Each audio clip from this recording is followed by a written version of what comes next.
My name is Roehl Sybing. I'm an assistant professor at Tissot University in Kyoto, Japan, and today we're going to answer ChatGPT's questions about doctoral education in the social sciences. So today we are going to generate some questions through ChatGPT, and I have my computer here. I have no idea what the questions are. I have a doctoral degree in education from the University of Massachusetts Amherst. I would like to answer people's questions about doctoral education in the social sciences. Please generate 15 to 20 questions that people interested in pursuing doctoral education might have. Let's see what it spits out for us. And one thing that you notice about ChatGPT is that the wording that you give it will often be reflected in the answers you get back. So first question is, what should I consider when choosing a doctoral program in the social sciences? And that's a broad question. There are a number of interests. Some are complementary, some are competing. First off, why do you want a doctoral degree? What is it that you're trying to do? And now, if it's strictly career related, I want to make more money, I want a good job, that may not be enough. It might be, but I have found that people who want a doctoral degree because they are interested in research, who are interested and have a passion about their chosen topic or their chosen calling. Mine is education, particularly language education in Japan, and I wanted to do more research about that. And because of that, I want the program that I fell into turned out to be very beneficial for me, not just from a career standpoint, but also from an intrinsic standpoint. I've found that being able to understand the field more clearly, it's kind of like a puzzle that I've solved, or that I at least know how to solve.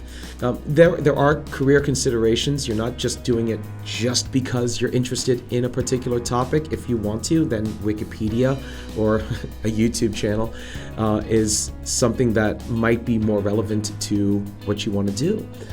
But you are going into PhD research or doctoral research because it can benefit you professionally.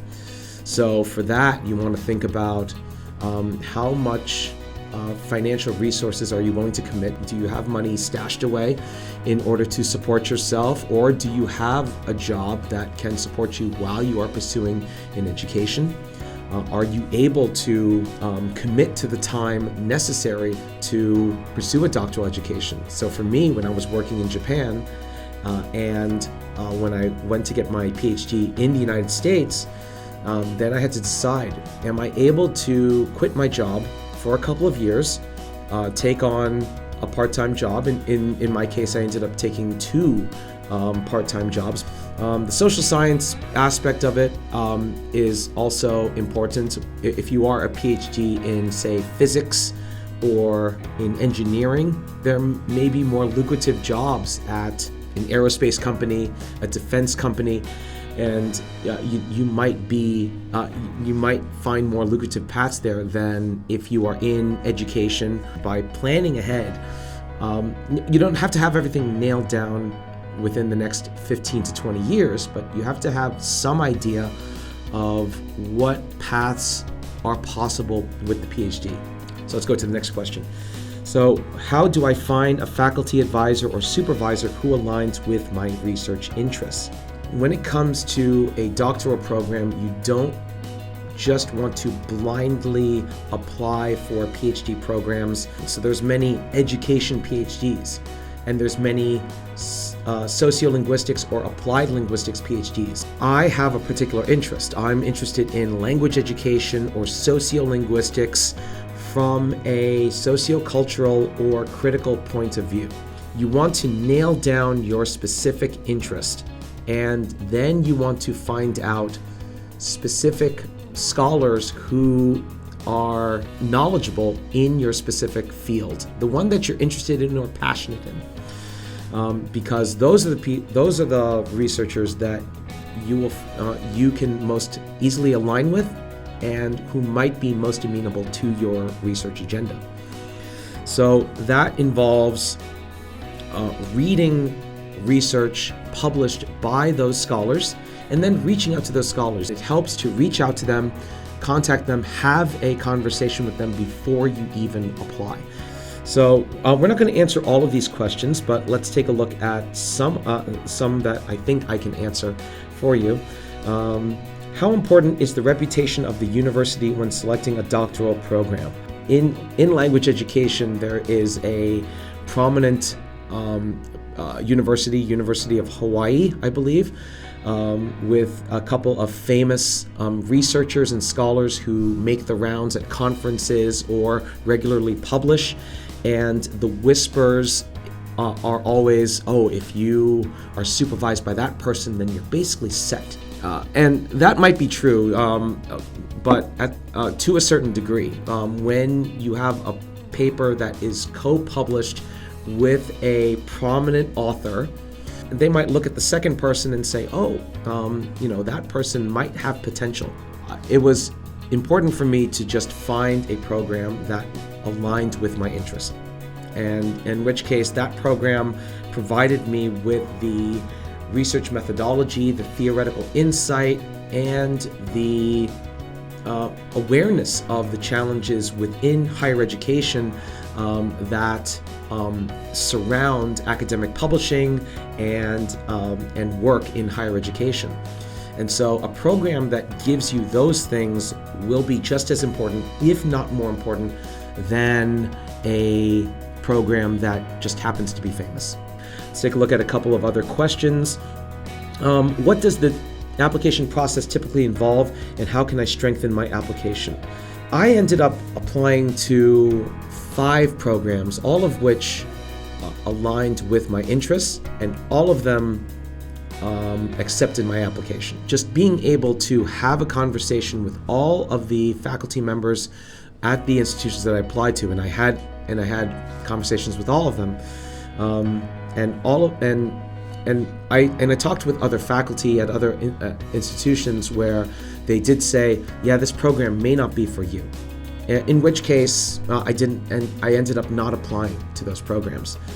But for those where I found an alignment, I applied, and they all said yes. Of course, it's important to have all of your materials at hand. Do you need letters of recommendation? Do you have a strong curriculum vitae? The other thing is also a strong statement of interest regarding why you want a doctoral education. What is it that you're looking for?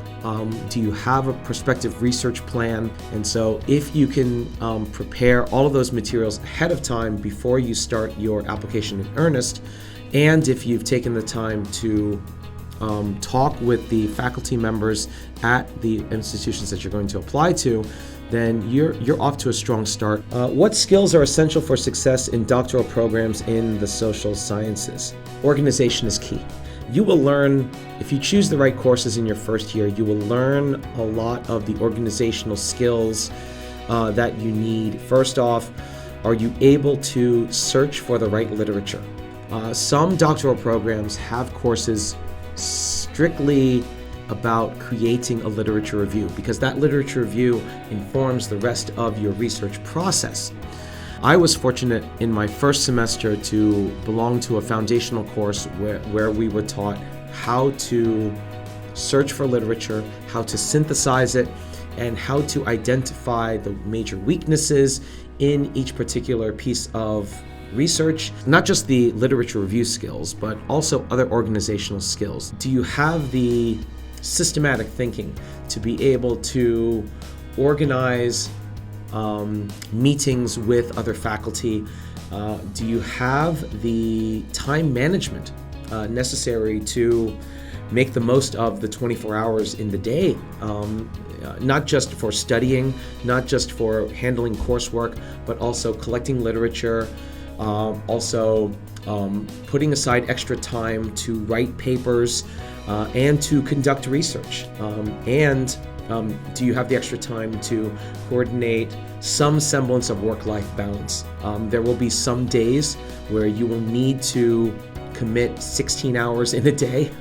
As best as possible, try to commit 8 to 10 hours where you just de-stress, watch sports, do cooking, jog 4 miles a day.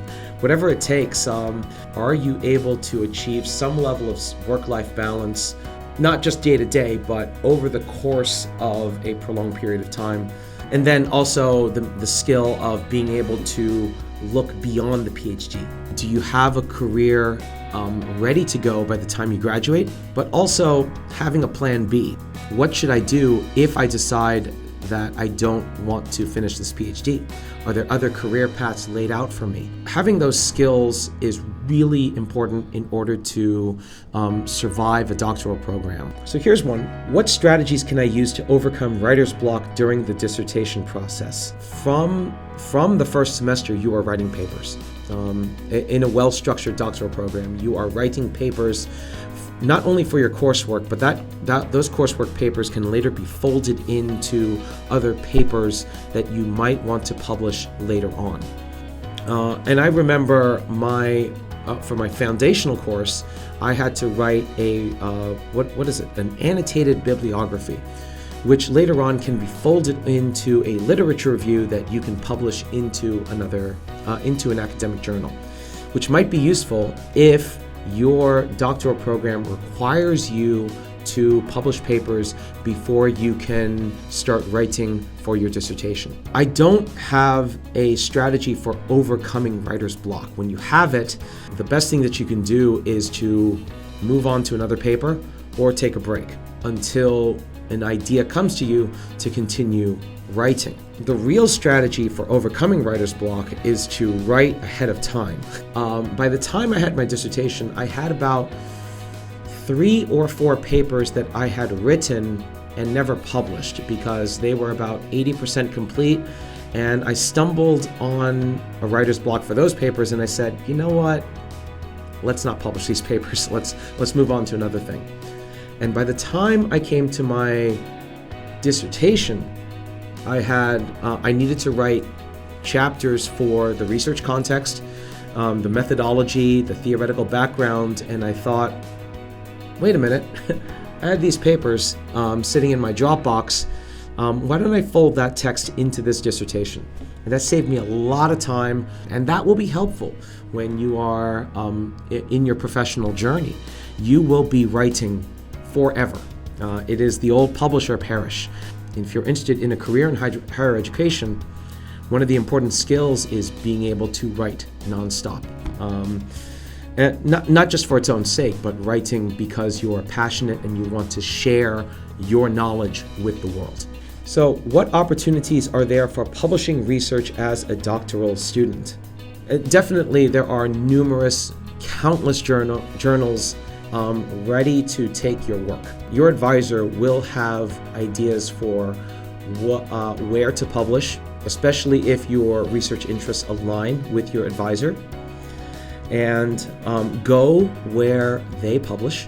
You will also find journals that align with your research interest when you assemble your literature review or write your annotated bibliography.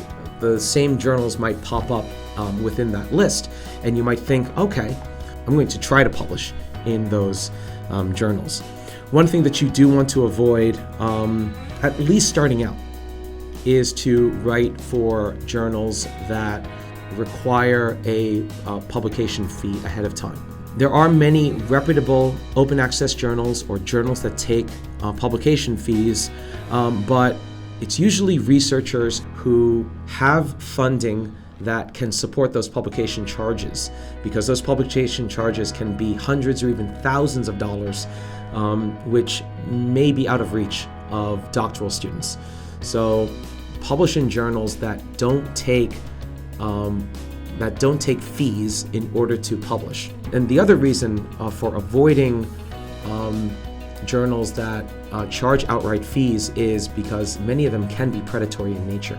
Those are journals that have a minimal review process, if they have any review process at all, and many of them don't. And that can have a potential negative impact on your professional career. If somebody is looking at your CV and saying they published in this journal, but this journal may not be reputable, I may not look at them very favorably.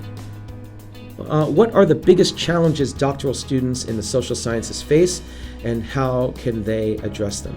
Many students might find that they have a particular research interest, and that research interest may not be catered to by their supervisor or by other advisors in the program, in which case that student may end up leaving because it didn't work out for them. Other challenges is it takes a lot of time.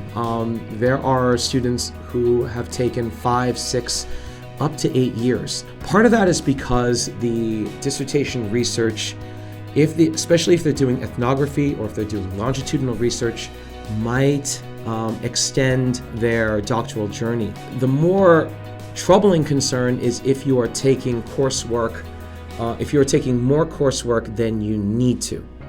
Some students might spend their first 2 years looking at their coursework and saying, this coursework may not align with my ultimate research agenda. It's really important to end up not taking classes that may not be relevant to the ultimate research agenda. We've explored many different areas, and we'll look at some other questions in other videos, but what other questions would you like to see? And hopefully we can fold that into a video where I answer your specific questions about PhD education, or higher education, or qualitative research, or sociolinguistics. I want to deal with those particular buckets in my YouTube channel, and hopefully I will see you in the next video. Thank you so much.